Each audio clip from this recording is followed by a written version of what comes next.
Oi, pessoal, sejam muito bem-vindos a mais um Drevaneios.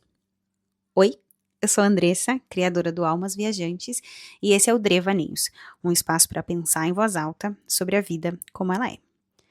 E hoje eu vou finalmente finalizar a história para vocês do Caminho de Santiago, a parte 3 da minha experiência no Caminho de Santiago. E a primeira coisa que eu quero falar para vocês é que eu tinha uma expectativa de que o primeiro dia que eu começasse a caminhar, o segundo dia que eu começasse a caminhar, eu já ia começar a ter pensamentos muito profundos e analisar toda a história da minha vida e pensar em todas as coisas que eu precisava fazer ou deixar de fazer e ter toda essa epifania emocional, espiritual já nos primeiros dias, porque, né, você não tem distrações, você tá ali, só você, a sua mochila e o seu tênis, né, e eu não podia estar mais enganada, porque a nossa mente, ela luta muito contra essa introspecção, né? As coisas, elas são inconscientes por um motivo. Elas estão lá escondidinhas por um motivo. Porque elas realmente foram colocadas no nosso subconsciente, foram escondidas da gente por uma questão de proteção, né? O nosso cérebro, ele faz isso para nos proteger. Então, os primeiros dias de caminhada, uma vez ou outra eu tinha ali um pensamento mais profundo, alguma coisa assim, sim. Mas o dia que eu mais tive profundidade, introspecção, foi no 8º dia de caminhada, né? Mais de uma semana caminhando. E também foi o dia mais longo em questão de quilometragem, né? Que foram 29 quilômetros. Então foi o dia que eu acessei mais epifanias, foi o dia que eu olhei para algumas questões minhas de relacionamento, de qual a energia que eu estava sustentando na minha vida, né?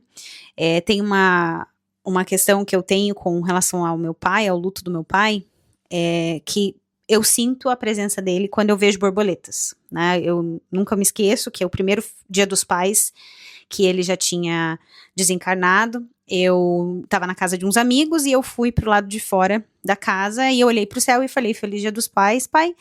E nesse momento apareceu uma borboleta. E não é muito comum, não era muito comum para mim ver borboletas nessa região onde eu estava, aqui da Irlanda, né? E aí eu lembro que eu falei, meu Deus, uma borboleta, né? E aí eu comecei a relacionar, quando eu vejo borboletas, eu sinto a presença do meu pai. E nesse dia específico do caminho, teve uma borboleta específica que ela ficou me acompanhando muito tempo. Ela ficou por horas caminhando comigo, tipo, como se ela estivesse voando do meu lado. E aí eu lembro que eu lembrei do meu pai, lembrei da força dele, e aí comecei a fazer uma análise da minha energia masculina, né? Como que eu tava usando a força do meu polo masculino, da minha energia masculina, a força dos meus ancestrais masculinos. E aí eu comecei a olhar para isso e muito essa questão de agir, né? Porque quando a gente tá no feminino, a gente cria, a gente cuida, a gente molda as coisas, e aí a nossa energia feminina, ela vai lá e ela coloca aquilo pro mundo, e ela traz isso pra ação. E eu tava sentindo essa questão de não estar conseguindo colocar as coisas pra ação. E nesse dia especificamente, eu fiz um download, assim, eu recebi intuitivamente a estrutura completa da mentoria Almas em Direção. Tudinho, como seria a primeira sessão, segunda sessão, todinha ela. Foi feito aquele download ali pra mim enquanto eu tava caminhando e pensando nessa questão da energia masculina, dessa força, né? Então, às vezes, a gente fica tão preso, né, no fazer planos, né? Eu sou uma pessoa que adoro planejar, então a gente fica muito ali no plano, e a gente não traz pra ação.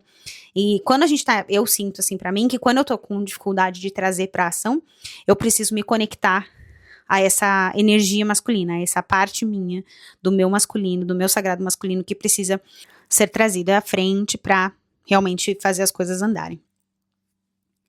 E aí, já fazendo um gancho nessa questão da energia masculina, mas é um gancho, mas não é relacionado, né? Um outro dia, eu também pensei na questão da força do ódio. Foi, acho que no dia 10 de caminhada, quando o caminho primitivo se junta com o caminho francês, então o número de peregrinos, ele aumenta muito, né? Então você começa a encontrar gente na rua o tempo todo. No caminho primitivo você não tem tanto esse fluxo de pessoas, né? E aí eu me lembro que eu saí cedo para caminhar, porque eu queria evitar, né, de encontrar muita gente. E logo na saída da cidade eu encontrei um grupo de 6 homens caminhando juntos. E eles estavam andando num ritmo ok, assim, e eu falei, vou ir seguindo atrás deles, né, não preciso passar por eles. E até que chega um momento que é quando a gente sai da cidade e entra já na parte de trilha mesmo, né, onde você vai mais para dentro da natureza. E aí tinha um córrego, que você não conseguia passar por ele, a não ser que você pisasse na água, e a gente não gosta de molhar o pé já no começo do dia, porque isso causa bolhas. E aí tinha uma pontezinha, tinham pedras colocadas no meio desse córrego que eram utilizadas como pontes.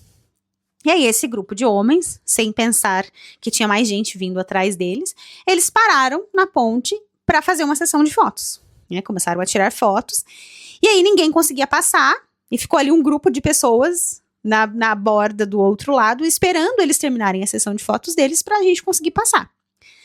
Naquele momento, eu fiquei com tanta raiva, porque assim, na minha mente, né? Na minha mente, tava julgando eles naquele momento. Eu falei, gente, você podia deixar as pessoas passarem, não tinha muita gente, 3 pessoas, 4 pessoas, deixar as pessoas passarem e depois vocês tiram a foto de vocês, né? Não, né? Você já ia parar pra tirar foto, não vai te atrasar. Só que não, eles pararam, ficou todo mundo esperando, aí eles terminaram de tirar foto deles e aí eles seguiram o caminho deles. E eu fiquei com tanto ódio daquele dia, que eu andei mais rápido do que eu já tinha andado na vida nesse dia, o dia 10 do caminho. Eu cheguei muito rápido na cidade, porque eu queria, primeiro a força do ódio foi que eu queria ultrapassá-los pra não ficar andando atrás deles, porque daí eu fiquei com ranço e não queria ficar andando atrás deles. E aí eu fiz essa relação de que às vezes a gente precisa dessa força da raiva, né? E eu já vi algumas terapeutas falando, né, que nós, principalmente nós mulheres, a gente não tem essa facilidade de utilizar a raiva, a gente não tem essa facilidade de dizer eu estou com raiva, de que realmente colocar essa energia pra queimar, né? A gente reprime, a gente engole, né? A gente não coloca pra fora. E aí, nesse dia, eu não falei nada pra eles, mas eu coloquei essa raiva pra fora em forma de movimento. Então, eu acelerei o meu passo até que eu conseguisse passar por eles, pra não continuar andando atrás deles. E assim, eu continuei andando rápido, porque eu não queria que eles voltassem a me ultrapassar pra que eu não encontrasse eles de novo. Então, aconteceu que eu caminhei muito rápido, por, sei lá, 10, 15 quilômetros, e eu cheguei muito rápido no meu destino nesse dia. E aí eu fiquei com essa reflexão, né, de que se a gente usa os nossos sentimentos, né, a gente reconhece ali, reconheci que eu estava sentindo raiva. E eu falei, vou usar essa raiva como combustível para que eu consiga fazer esse caminho mais rápido, né, essa distância aqui mais rápido. Então, se a gente começa a se olhar, né, olhar para dentro, perceber os momentos em que a gente tá com raiva e utilizar essa raiva de uma maneira inteligente, a gente pode criar grandíssimas coisas com a nossa raiva, né? Então, é uma coisa que eu queria trazer para vocês, assim, de não simplesmente dispensar quando você sente a raiva, reprimir ela, ou dizer, ai, não, um sentimento horrível, não vamos sentir a raiva. Não. Às vezes, você tem que sentir essa raiva, tem que fazer essa raiva, ela fazer o ciclo dela dentro de você, ser realmente absorvida ali, e você utilizar a força dela, como se fosse um fogo mesmo, como se fosse um combustível. Utilizar a força dela para que você consiga cumprir algum objetivo seu, chegar a algum lugar que você quer chegar. Eu acho que é um conselho interessante, assim, que para mim foi uma reflexão bacana que eu fiz nesse dia.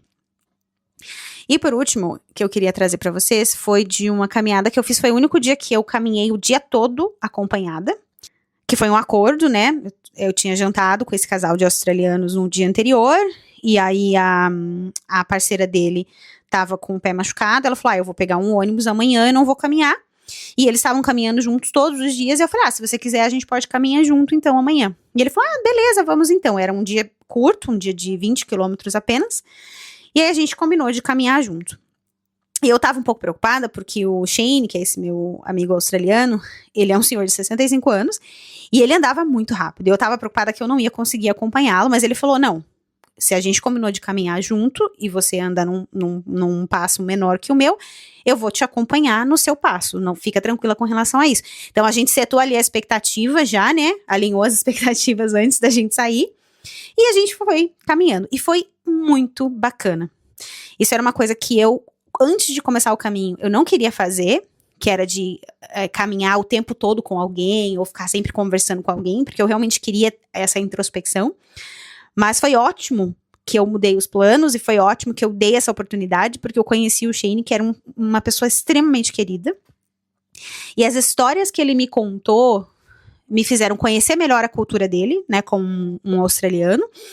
E também me fizeram trazer reflexões para minha vida que eu não tinha até então. E ele me contou uma história que, assim, eu levo sempre dentro de mim, assim, e é uma coisa que eu comecei a prestar muito mais atenção na minha vida desde então. Ele me falou que ele comprou uma casa, ele e a família dele, eles compraram uma casa, já muito antiga essa casa, e ela precisava de reformas. Então ele comprou a casa lá por um preço menor, e ele e o filho dele começaram a fazer a reforma dessa casa.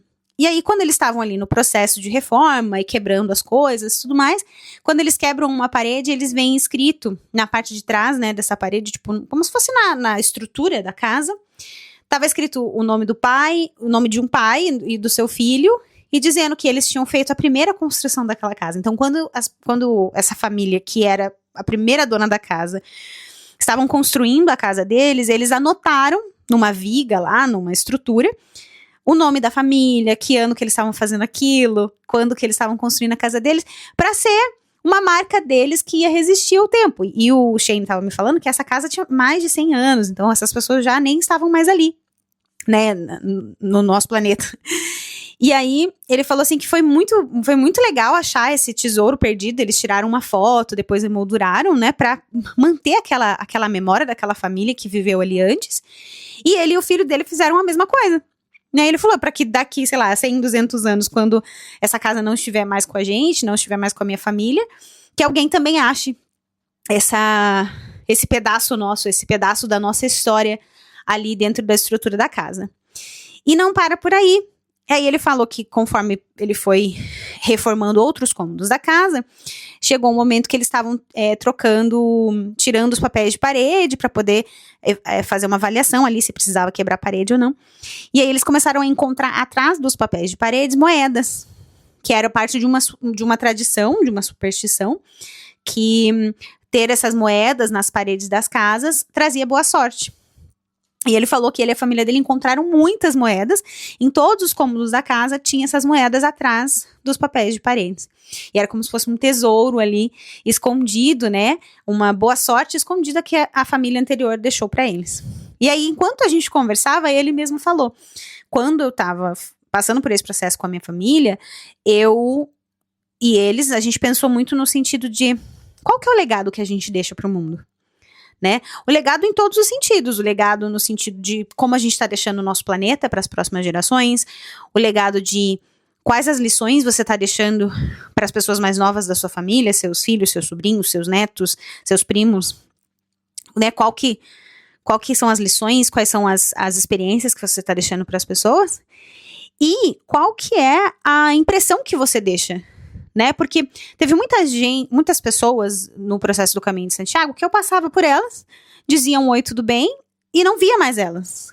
Ou que eu passava por elas e nem falava nada, porque eu estava imersa ali nos meus pensamentos, e nunca mais via elas. Ou eu tinha uma conversa ali de 5 minutos, e aí encontrava ela lá só em Santiago de Compostela de novo. Ou no caso desse meu amigo Shane, a gente andou esse dia, o dia inteirinho juntos, e a gente falou, talvez mais tarde a gente acabe se encontrando pelo centrinho da cidade. E eu não vi mais ele.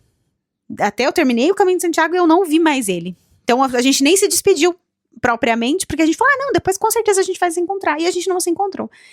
E a gente não trocou contato, nada.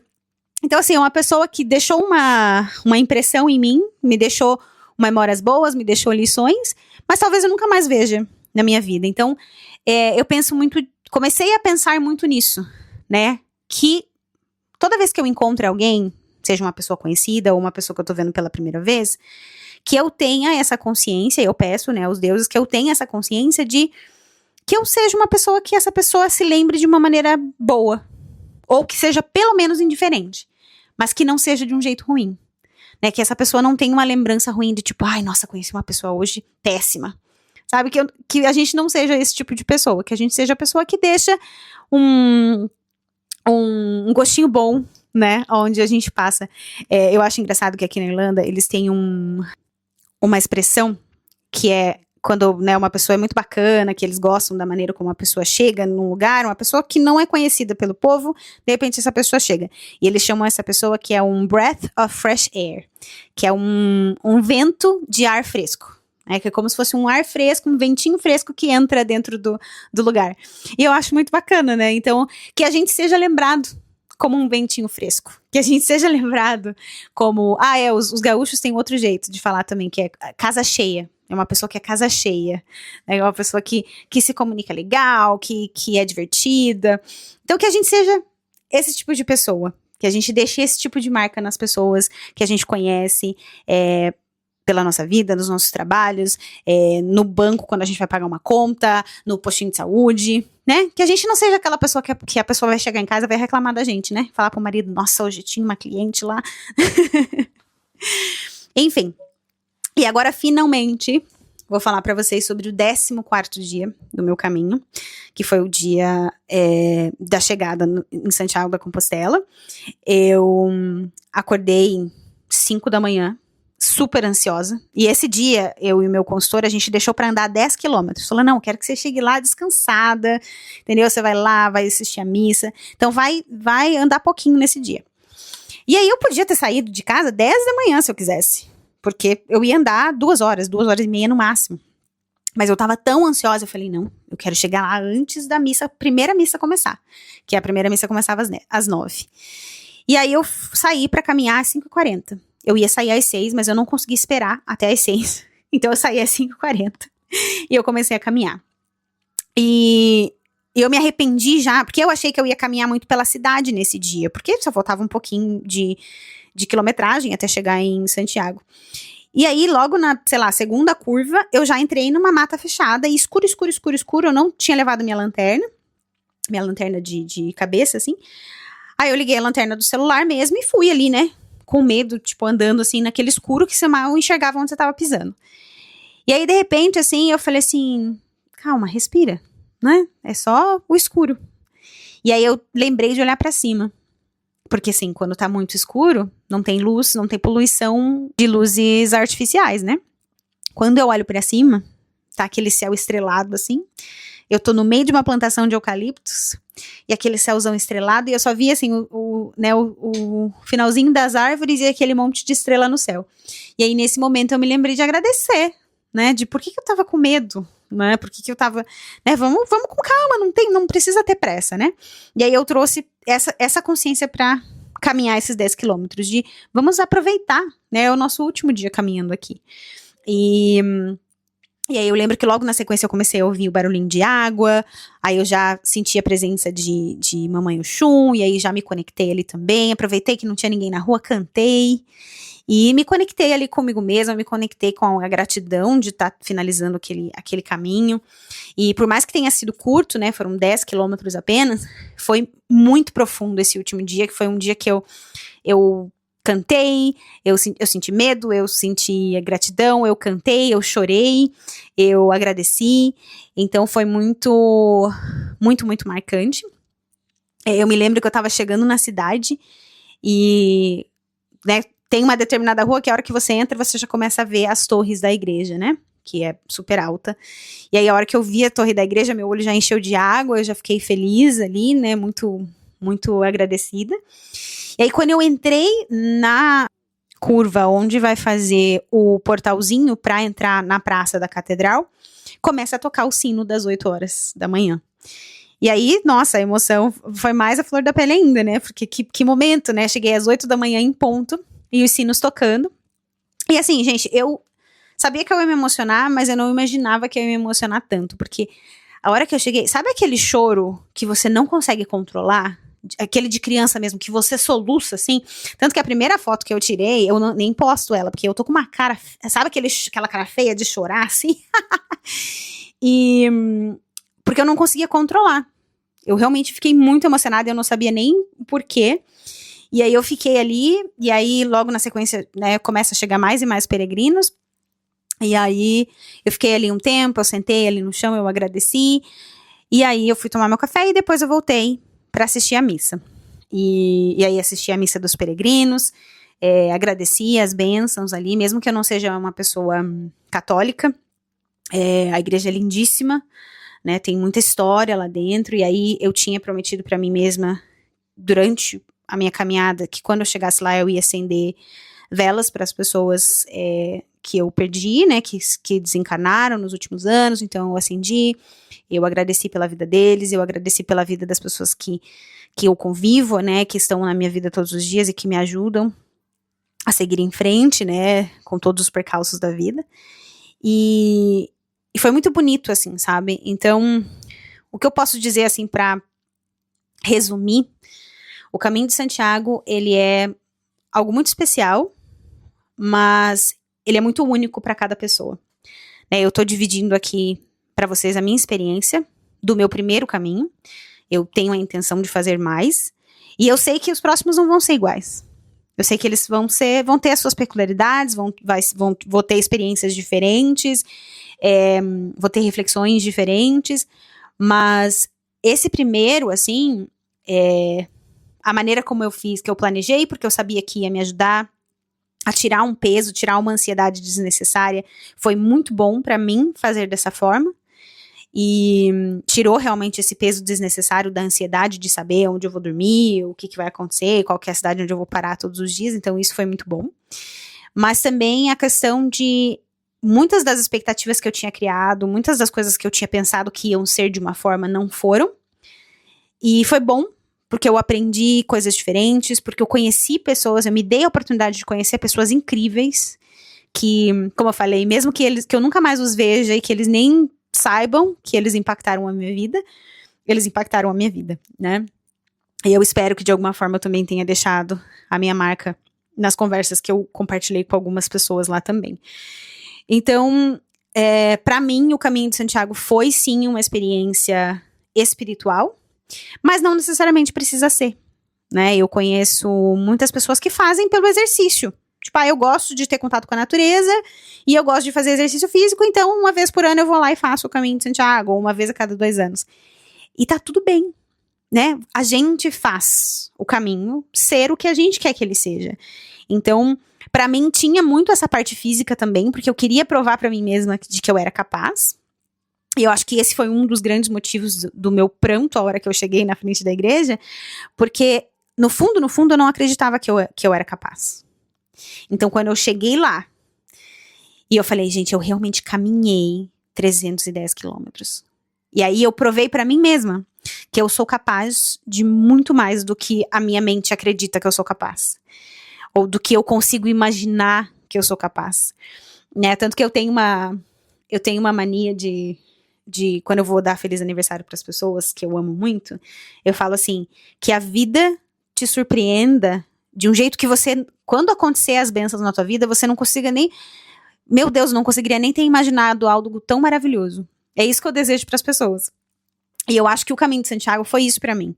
Foi algo que eu comecei a planejar sem grandes expectativas de que eu realmente ia conseguir. Eu achava que eu ia ter que pegar ali um táxi, um trem, um ônibus no meio do caminho, mas eu consegui caminhar todos aquelas centenas de quilômetros. E eu cheguei bem, e eu fiz sozinha, que muita gente ficava preocupado de tipo, vai fazer sozinha, é perigoso e tudo mais. Claro, eu sempre tive muito cuidado, mas assim, é um orgulho tão grande pra mim dizer que eu completei o Caminho de Santiago. Então, eu cheguei em casa, eu emoldurei o meu certificado de peregrino, ele tá aqui na mesa do meu escritório, a minha plaquinha de caminho primitivo tá aqui no meu escritório pendurado, a minha concha de vieira também. Então, assim, eu tenho muito orgulho de ter completado o Caminho de Santiago, e eu espero no futuro fazer o Caminho de Santiago e levar pessoas para fazer o Caminho de Santiago de uma forma guiada, e aí realmente trazendo essa vertente espiritual mesmo, para fazer meditações, para fazer essas conexões, para trazer essa consciência. É um projeto que eu tenho no futuro, e eu espero fazê-lo sozinho de novo também, e enfim, Eu espero ter saúde para continuar participando dessas aventuras e criando essas aventuras na minha vida. Enfim, é um processo muito individual, muito forte, traz muita força, sabe? Às vezes eu tô no meu dia a dia, assim, às vezes eu duvido de alguma coisa que eu não vou conseguir fazer e tudo mais, e eu me lembro de que eu já duvidei, eu provei pra mim mesma que eu era capaz inúmeras vezes, não foi só no Caminho de Santiago, mas eu acho que o Caminho de Santiago, por ser um marco tão grande, é tipo você subir uma montanha, sabe? Tipo, meu Deus, olha, né? Você olha pra trás e fala, olha, fiz tudo isso. Que é um pouco diferente, mas se a gente for parar pra pensar, e eu tenho uma amiga que sempre me questionava pra eu fazer esse tipo de exercício, de tipo assim, quando você se formou na faculdade, você acreditava que você ia conseguir? Porque você não tinha dinheiro pra pagar a faculdade, aí você foi lá, fez o ProUni, aí você conseguiu. Então, são vitórias gigantescas que a gente às vezes não valoriza, né? Então, como um exercício final, assim, pra quem tá me ouvindo e quem ouviu todas as partes da minha experiência que eu compartilhei aqui com vocês, eu quero que vocês dêem uma olhadinha pra sua vida, assim. Quantas das coisas que você já fez na sua vida, que você nunca imaginou que você seria capaz de fazer, e você nunca foi lá e deu um tapinha nas suas costas e falou, caramba, você é fodástico. Parabéns, você conseguiu fazer isso, que você nem imaginou que você faria. Então é isso, gente. Deixo esse convite aí para finalizar o devaneio de hoje. Me diz, por favor, o que vocês acharam nos comentários do Caminho de Santiago, se vocês têm vontade de fazer, se vocês têm interesse de participar quando eu decidi lançar aí o Caminho de Santiago com Almas Viajantes. Se você lembrou de alguém, compartilhe esse episódio com eles. Fala para eles seguirem o Devaneios. Se você não segue ainda, aproveita, já clica aí no botão, ativa o sininho para receber notificações. E muito obrigada por me ouvir. E em breve eu tô de volta. Um beijo. Tchau, tchau.